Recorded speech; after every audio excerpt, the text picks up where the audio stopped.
Hi guys, today I want to introduce my friends. First, this is my best friend Ling. Ling is so amazing and she looks like so cute when she smiles.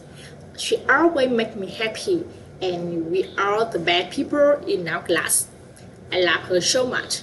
And that's also my classmate that we not like to Link then is so grew up and he angry with everyone and sometimes he's wrong. He not person I think and I don't like him. Next one who is talking with Link is Tian. Tian is also my best friend and Tian Tian Tian lived with her parents in small house.